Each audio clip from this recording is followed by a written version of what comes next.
የሚያሳስበው ፖለቲካ ድርጅት አለ እንዳትሉ? አዎ በስም መጥቀስ እንችላለን። ብልጽግና፣ ኢዜማ። የኢትዮጵያ ሁኔታ ያሳስባችሁ? አሁን ይሄን ኃይል ለምሳሌ ጥያቄውን እንገልብጠው። የእናንተን ኃይል ሊቀላቀል የማይችለው ኃይል ማን ነው ልትለን ትችላለህ? ቆይስ እኔ በጠየቁት እናንሳውና የአገር ጉዳይ ሁሉም አሳስቦኛል ብሎ ነው የሚናገረው። ትንሽም ትልቅም የሚባለው በሙሉ መንግስትም የአገሪቱን ጉዳይ ለማስተካከል ብልጽግና ማለት ነው ለማስተካከል እንዲህ ይሆንኩ ነው፣ እንዲህ ይወጣሁ ነው፣ እንዲህ እየተበደርኩ ነው፣ እንዲህ እያደረኩ ነው ይላል። አንድ ፓርቲ የምታገለው አሁን ባለው ሁኔታ ለብልጽግና ነው ካለህ የአገሪቱ የህልውና አደጋ አልታየው። ምን ማለት ነው? አሁን የኢትዮጵያ ህዝብ ብልጽግና አይደለም እየጠየቀ ያለው። ማይክሮፎንህን ያዝና እዚህ መንገድ ዳር ውጣና ምንድነው ያሳሰበ ያለው ብለህ ህዝቡን ጠይቀው። ኦኬ ይነግራል።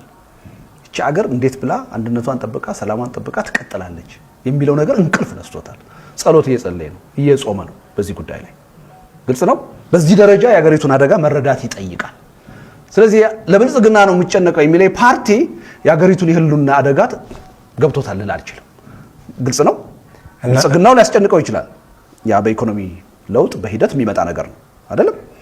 ወይም ደግሞ አንድ ፓርቲ እንደዚህ የማይነት ለማህበራዊ ፍትህ ነው የምታገለው፣ ማህበራዊ ፍትህ ነው የሚያሳስበኝ ካለ ለኔ አሁን ኢትዮጵያ የገባችበት አደጋ ገብቶታል ልል አልችልም። እኛ እያልን ያለ ነው ምንድነው? አገራችን መሰረታዊ የሆነ የህልውና ፈተና ውስጥ ነች። የመኖርና ያለመኖር ጥያቄ ውስጥ ነች። ስለዚህ የወቅቱ የኢትዮጵያ የፖለቲካ ኃይሎች ዋና የቀዳሚ ትኩረት መሆን ያለበት ኢትዮጵያን ከዚህ የህልውና አደጋ መታደግ ነው። እርስ በርሳችን ፓርቲዎች የምንፎካከርበት በፖለቲካ አጀንዳ ምርጫ ውስጥ ገብተን የምረጡኝ ዘመቻ የምናደርግበት ወቅት አይደለም። በሀገር ህልውና ጉዳይ ተባብረን መስራት ያለብን ወቅት ነው የምንለው። ግልጽ ነው። ገባኝ። ማለት የፖለቲካ ስራ አንደኛው አገሩን ማወቅ ይመስለኛል። ሁሉም እናውቀዋለን ብለው ነው የሚያውቁበት ፐርስፔክቲቭ የተለያየ ሊሆን ይችላል። ብልጽግናም ነባሩ አደረጃጀት የአገሩን ኢኮኖሚ እና ሰላም ስላናጋው አሁን ያንን አደረጃጀት ቀይረን በአዲስ ፕሮግራም እንመጣለን ብሎ ነው በዛው መንግስት መዋቅር ውስጥ የቀጠለው አዲስ ፓርቲ ሆኖ። ስለዚህ ይሄ አገር እየመራ ያለን የፖለቲካ ድርጅት አቅቶታል ነው ማለት ያለብን ወይስ አገሩን አልተረዳውም? ስማ፣ ሁልጊዜ ስልጣን ላይ ያለ መንግስት አገር የሚመራ መንግስት ብቁ ቢሆንና የአገርን ጉዳይ በብቃት የሚወጣ ቢሆን ተቃዋሚ ፓርቲ እኮ አያስፈልግም። በየ5 ዓመቱ የሚካሄድ ምርጫ አያስፈልግም። አማራጭ ሐሳብ ያስፈልጋል እንጂ አንድ ፓርቲ ስልጣን ላይ ያለ ፓርቲ መስመሩ የተሳሳተ ሊሆን ይችላል። መስመሩ በሂደት ደግሞ አሰራሩ አፈጻጸሙ ደግሞ ከድርጅታዊ መዋቅሩ አንፃር ሊበሰብስ ይችላል። ኢህአዴግ ሁለቱም ገጥሞታል። ስለዚህ ስልጣን ላይ ያለ ኃይል አያውቀውም ብላችሁ ነው ወይ ይሄን አይገነዘብም ብላችሁ ነው ወይ ብትል አይሰራም። አሁን ኢህአዴግ በስብሶ እንዲህ አይነት ችግር ውስጥ እንዳይገባ እኔ ከ12 ዓመት በፊት ጽፌያለሁ አይደለም? ወደ እንደዚህ አይነት ቀውስ ውስጥ ሊገባ እንደሚችል መክረናል እኮ። ስለዚህ ያኔ ቢያውቁ ኖሮ እና ይሄን ምክር ቢሰሙ ኖሮ ይወጡ ነበር እኮ። እሺ እንመለስበታለን ወደዚህኛው። ፓርቲያችሁ ይሁን እርሶ በግል አላቅም በተደጋጋሚ ከአማራ ብሔራዊ ንቅናቄ ሰዎች ጋር እየታዩ ነው። እርሶ የህብረ ብሔራዊ ፖለቲካ አቀንቃኝ ነዎት። አንዳንዴ እንደውም ኮንፌደራሊስት፣ ጽንፈኞች ወዘተ እያሉ ነው የሚጠሯቸው የብሔር ድርጅቶችና ፖለቲከኞችን። አብራችሁ ልትሰሩ ነው? ከኢዴፓ ጋር የሚመስል ነገር አላችሁ አብኖች ወይስ? ስማ፣ አብሮ በመቀመጥ ጉዳይ አንድ ፎቶግራፍ አይተህ ይሆናል እንደዚህ ያልከው። አንድ ሁለቴ ያየው ከነ አቶ ሌንጮ ለታ ጋራ ሜቢ በ15 በ20 ቀን አንድ ጊዜ እንገናኛለን። ኦኬ።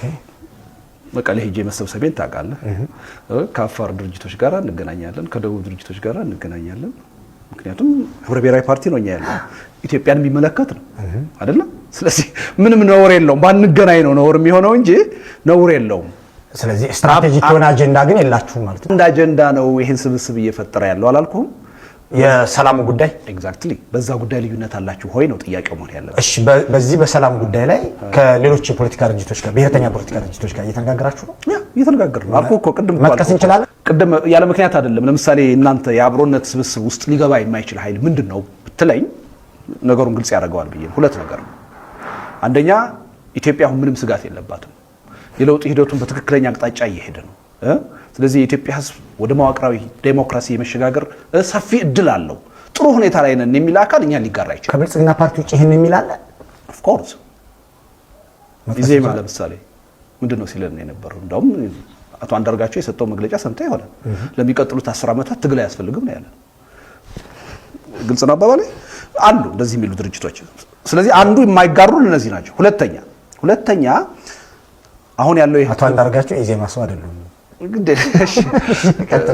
መተቸት ኦልሞስት ነውር ነው የማለት ያህል ብዙ አቋም ሲያራምዱ አይተናል። ስለዚህ ወይም ደግሞ አሁን ለውጡን እየመሩ ያሉ ሰዎች ከኛ በላይ ኢትዮጵያውያን ናቸው፣ ከኛ በላይ ኢትዮጵያን የሚወዱ ናቸው፣ ለኢትዮጵያ የሚሰሩ ናቸው እየተባለ ነው። ይሄን ከተባለ ለምን ስጋት ይፈጠራል? ጥሩ አቅጣጫ እየሄደ ነው ማለት ነው ለውጥ አመራሩ። አንዱ ይሄ ነው። ስለዚህ በተስተካከለ መንገድ እየሄደ ነው የሚል ፓርቲ ምንም ስጋት የለበትም ሀገሪቱ ብሎ የሚያምን ነው። ስለዚህ እኛ ጋራ ብዙ በዚህ ጉዳይ ላይ እሱ ጋር ጉዳይ ሁለተኛው አሁን በስራ ላይ ያለው የኢትዮጵያ ህገ መንግስት ሳይነካ ሳይሻሻል መቀጠል አለበት። አሁን በስራ ላይ ያለው ብሔር ተኮር የሆነው የፌደራል አደረጃጀት እኮ ስትራቴጂክ አጀንዳ ነው። ያ ኦፍ ኮርስ ለገጽ ቀደም እኮ ቅልቅል ነው አልኩ። እሺ ስትጠይቀኝ ስትራቴጂ ጥያቄ ምን የታክቲክ ጥያቄ ነው ብያ ለኛ እነዚህ ሁለቱ ነገሮች መቀየር የለባቸው መሻሻል የለባቸው የሚል ሰው አንደኛ የ27 ዓመት ስርዓት ይቀጥል ይያለ ነው። ለኛ የሰው ለውጥ አይደለም ዋናው የስርዓት ለውጥ ነው። ግልጽ ነው። ሁለተኛ በእኛ እምነት አገሪቱን ለዚህ አይነት ቀውስ የዳረጓት ወደፊትም ወደ ባሰ ቀውስ የሚያስገባት ይሄ ህገ መንግስትና የፌደራል አደረጃጀት ነው የሚል እምነት አለ። ስለዚህ እንዲህ የሚል ፓርቲም ከኛ ጋር ሊሰራ አይችልም። አሁንም እርሶ የኮንፌዴሬሽን ኃይሎች በተለያዩ ቦታ የተሰባሰቡ እንደሆነ ይገልጻሉ። ምክር ቤት የፓርቲያችሁ ምክር ቤትም እንደዚህ ይሄንን ኮንኖ መግለጫ አውጥቶ ነበር። ኮንፌዴራሊስቶች አሉ ትላላችሁ። ማን ነው ኮንፌዴራሊስት የሚል ስያሜ ሰጣችሁ? የሰጣቸው እኛ እነሱ እኮ ህግ የሚያውቃቸው ፌደራሊስት ብሎ እነሱም ራሳቸውን የሚገልጹት ፌደራሊስት ብለው የህግ ጉዳይ አይደለም።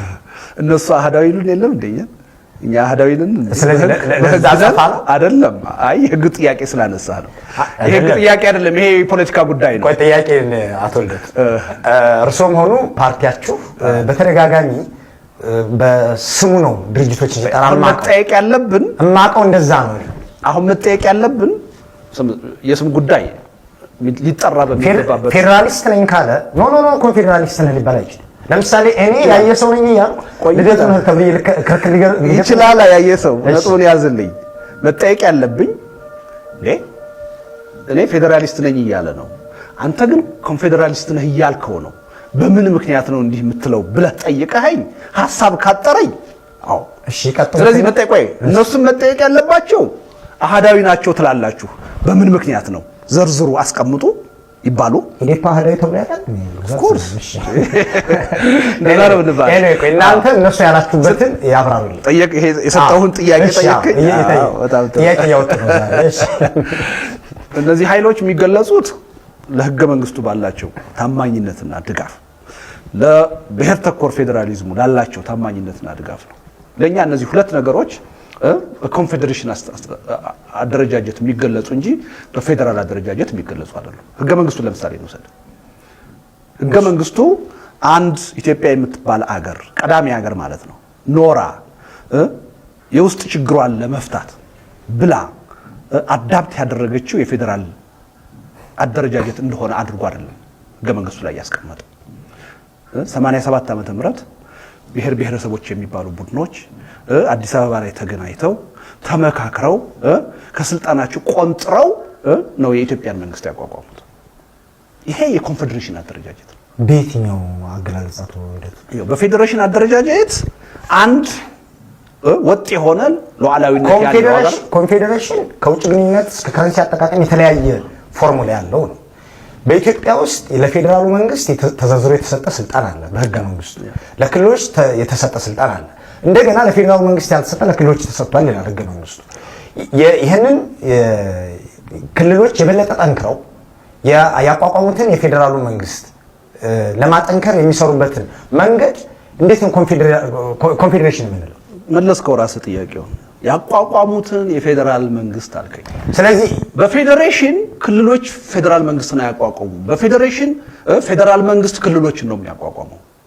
በኮንፌዴሬሽን ነው የራሳቸው ማንነት ያላቸው ስቴቶች የጋራ መንግስት ራስን በራስ ማስተዳደር ታዲያ የታላተውለቱ እዚህ አሁን በሚነግሩኝ ነገር ላይ ራስን በራስ ማስተዳደር እንኳን በፌደራል አስተዳደር በአሃዳዊ አስተዳደር አለ። ቆይ አይ ፌደራል አሁን ባለው ሁኔታ ኮንፌዴሬሽን እና ፌዴሬሽን እናነጻጽር። ልዩነቶቹን እናውቃ መጀመሪያ። ኮንፌዴሬሽን ማለት አውሮፓ ህብረት ነው። ለምሳሌ ሉዓላዊ ሀገሮች አሉ።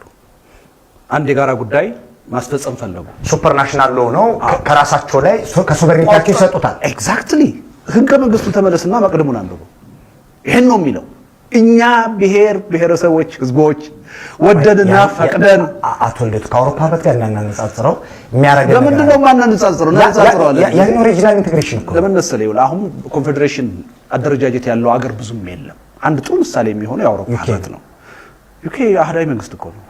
ዩኬ ኦኬ፣ ሌሎችን ጨምሮ አዎ ይቻላል። ግን አውሮፓ ህብረት ምን ያህል የኛ ሀገር አወቃቀር ነው? አቶ ልደቱ ሪጂናል ኢንተግሬሽን ያኛው የአውሮፓ ህብረት የመሰረቱት ራሳቸው ሉዓላዊ የሆኑ ሀገሮች የተለያየ ፖሊሲ ያላቸው የተለያየ ፋይናንስ የኛም ህገ መንግስት የሚለው እኮ ይሄ ነው። ሶቨርኒቲ የት ላይ ነው ያለው? አሁን ታውቃለህ? ሶቨርኒቲ በህገ መንግስቱ የት ነው ያለው? ክልሎች ላይ እኮ ነው ያለው። ለኢትዮጵያ ብሔረሰቦች ነው ለክልሎች ይቻላል። ባለቤት ተሰጣቸው እኮ ክልሎቹ ባለቤት አላቸው። ማን ነው ባለቤታቸው? ብሔረሰቦች አይደለም? ህዝቦችም አሉ እዛ ውስጥ። ያው ህዝቦችም ተብሎ ተቀምጧል። ዞሮ የሶስቱ ልዩነት ምንድነው ብለህ አሁን አትነግረኝም። አንድ አይነት ነው። ህገ መንግስቱም ዘርዝሮ ዲፋይን አላደረጋቸው። ቆይ አዳምጠኝ። ስለዚህ ሶቨርኒቲ ያለው አሁን ኢትዮጵያ የሚባል ሀገር አይደለም። ሶቨርኒቲ ያለው ስቴቶቹ ናቸው። እነዛ ሶቨርን የሆኑ ስቴቶች መብታችንን ቀንሰን ለፌዴራል መንግስቱ ሰተን አቋቋም ነው የሚሉት። ይሄ ኮንፌዴሬሽን ነው፣ ፌዴሬሽን አይደለም። አንድ በኮንፌዴሬሽን ሁልጊዜ ደካማ የሆነ ሴንትራል መንግስት ይኖራል ወይም የፌዴራል መንግስት ይኖራል፣ ጠንካራ የሆኑ ስቴቶች ይኖራሉ። በፌዴሬሽን ግን የዚህ ተቃራኒ ነው። ጠንካራ የሆነ ፌዴራል መንግስት ይኖራል፣ ነፃነት ያላቸው ስቴቶች ይኖራሉ። ጠንካራ ፌዴራል መንግስት ማለት ኤክስ ክልልንም ዚ ክልልንም የሚያዝ እንዲያርግ እንዲገባ እንዲወጣ የሚል ማለት የስልጣን ቼክ ኤንድ ባላንስ አለ፣ የስልጣን ክፍፍል አለ። ያ የስልጣን ክፍፍል አለ። ግን አሁን አንድ ምሳሌ ልንገርህ። አሁን የሰብአዊ መብት ጥሰት በመላው ኢትዮጵያ ይከሰታል አይደል እንዴ? አይኑ አፍጥጦ ያየ የኢትዮጵያ መከላከያ ሰራዊት ኢንተርቪን ማድረግ አይችልም ክልሉ ካልፈቀደለት በስተቀር። ከጠየቀ ነው። ኤግዛክትሊ ይሄ በኮንፌዴሬሽን ነው እንጂ በፌዴሬሽን አይታሰብም። በፌዴሬሽን አንድ ጠንካራ የሆነ መከላከያ ሰራዊት ሀገሩ ይኖራል። ይሄ የፌዴራሉ መንግስት የተሻለ ሪሶርስ እና አቅም ስላለው በአነስተኛ አቅም ላይ በተመሰረቱ ክልሎች ላይ ጣልቃ እንዳይገባ ያደረገው የሚያደርገው ጥሩ መንገድ አይደለም። ጣልቃ የማይገባባቸው ጉዳዮች አሉ። የሂውማን ራይትስ ጉዳይ ጣልቃ አልገባም ሊባል አይችልም። አንድ የፌዴራል መንግስት ሂውማን ራይትን የማስከበር ሙሉ መብት ነው። በሱ ስም ገብቶ ተጨማሪ የሰብአዊ ስራዎች ቀውስ ቢፈጥርስ? ለምሳሌ አቶ ለማ መገርሳ በአንድ ወቅት ያሉትን አስታውሱት። ኦሮሚያ ላይ እኔ ሳልፈቅድለት እኔ ሳልጠይቀው መጥተው አሁን አንተ የምትለው አይነት አደረጃጀት አለ። የአደረጃጀት ግን ፌዴሬሽን ሳይሆን ኮንፌዴሬሽን ነው አልኩህ እኮ። ከዛም አልፎ ይሄዳል እኮ። የኢትዮጵያ ህገ መንግስት ውሰድ፣ የመገንጠል መብት ይፈቅዳል። ኮንሲስተንት ነው። አሁን ቅድም ካልኩህ አንፃር ለምንድን ነው መገንጠል የተፈቀደው? ዓለም ላይ ስንት ሀገር አለ አሁን? 200 ምናምኑ ሀገር የመገንጠል መብት በህገ መንግስቱ አልፈቀደም። የተጻፈ ፍቃድ የለም። ኢትዮጵያ ብቻ ናት። ይሄ ለምንድን ነው የሆነው? አገሩን ያቋቋሙት የአገሩ ባለቤቶች ብሔረሰቦች ስለሆኑ እነዚህ ኃይሎች በፈለጉት ጊዜ ከአገሩ የመገንጠል መብት አላቸው። እሱ ነው ዋናው ምክንያት። አዎ የአገሩ ባለቤቶች ለዚህ ህገ መንግስት መመስረት ምክንያት የሆነው የቡድን መብት አለመከበር አይመስሎትም? የቡድን መብት መከበር አለበት። ግን ኢትዮጵያ ውስጥ ያለው ጥያቄ የቡድን መብት ብቻ አይደለም። ከኔ የተሻለ እንደሚያስታውሱት 1983 የሽግግር መንግስቱ ሊመሰረት በነበረው ጉባኤ ላይ ያ ሁሉ የፖለቲካ ድርጅት እኔ ቪዲዮን ያየሁት ያ ሁሉ የፖለቲካ ድርጅት የነበረው ክርክር እኔ ራሴን ሀገር መሰረታለሁ ነው አይደል? ይሄ የቲፒኤልኤፍ ናሬሽን አይደለም። እኔ ቪዲዮን ያየሁት ያልኩት ለዛ ነው። እሱ ነው ችግሩ። በኢትዮጵያ ቴሌቪዥን እና ሬዲዮ የሚተላለፍን ነገር ወስደህ ያ ሁሉ ህዝብ ብትል አንደኛ የህዝብ ወኪሎች አይደሉም። እዛ ውስጥ የነበሩ ሰዎች የህዝብ ወኪሎች አይደሉም። ፖለቲካ የኤሊት ባርጌን ነው የኤሊት ጋር የሚደረግ ነው። እነዛ ኤሊቶች ያነሱት የነበረው ጥያቄ አገር አሁን ያለችው ኢትዮጵያ ጨቋኝ ናት፣ ለእኛ የምትሆን አይደለችም። ስለዚህ የራሳችንን ሀገር መመስረት አለብን ነው።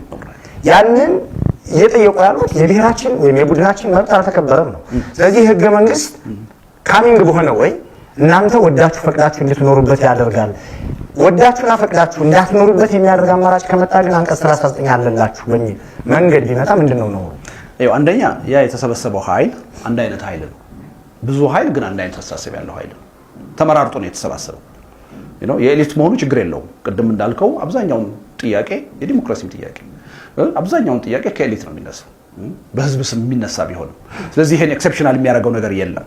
ግን ማሰብ ያለብህ እንደዛ አይነት ጥያቄ ኢትዮጵያ ውስጥ የለም እያልኩ አይደለም። የቡድን መብት መከበር አለበት፣ የመገንጠል መብት ያስፈልገናል የሚሉ የፖለቲካ ኃይሎች የለም እያልኩ አይደለም። ኢትዮጵያ ውስጥ ያሉት የፖለቲካ ኃይሎች ግን እንደሱ ብቻ የሚሉ አይደሉም። የኢትዮጵያ አንድነት ሙሉ ሆኖ መቀጠል አለበት። መገንጠል መብት መሆን የለበትም፣ መለያየት የለብንም የሚል ደግሞ ኃይል አለ። ይሄ ኃይል አልተወከለም ነው። ይሄ ኃይል ድምፁ አልተሰማም ነው። ይሄ ኃይል አስተሳሰቡ በዛ ህገ መንግስት እንዲካተት አልተደረገም ነው። ይሄ ኃይል እኮ ለምሳሌ በ97 ፓርላማ ገባችሁ። ምንም እንኳን መንግስት የመሆን እድሉ ቢከሽፍ ማለት ነው። ፓርላማም ገብታችሁ የፖለቲካ ሀሳብ ታንጸባርቁበት ነበር። ከዛ በኋላም የብሔር ድርጅቶችና ብሔርተኛ ኃይሎች እየበረከቱና ጉልበት እያገኙ ሲመጡ እንጂ የታየው አሁን የሚሉት ኃይል አይደለም ጉልበት እያገኘ የመጣው። አልገባኝም። አሁን የሚሉት ኃይል ይሄ መገንጠልን የሚቃወመው የሰልፍ አድሚኒስትሬሽን በእርግጥ በዚህ ውስጥ የሚካተት ቢሆንም ብዙም ተቃውሞ አታነሱበትም። ይህን ጉዳይ የምትተቹ ሰዎች የኢትዮጵያ ፖለቲካ መመራት ያለበት ወይም የኢትዮጵያ ህገ መንግስት በአጠቃላይ ይህንን መገንጠልን ወደ ጎን ባደረገ ኢንክሉሲቭ በሆነ መንገድ ነው አይደል የምትሉት? ይህንን አቋም ይዛችሁ ብዙ አመት ቆያችሁ በፖለቲካው ላይ ብዙ ኃይሎች እዚህ ግባ የሚባል ውጤት መመዝገብ አልቻለም።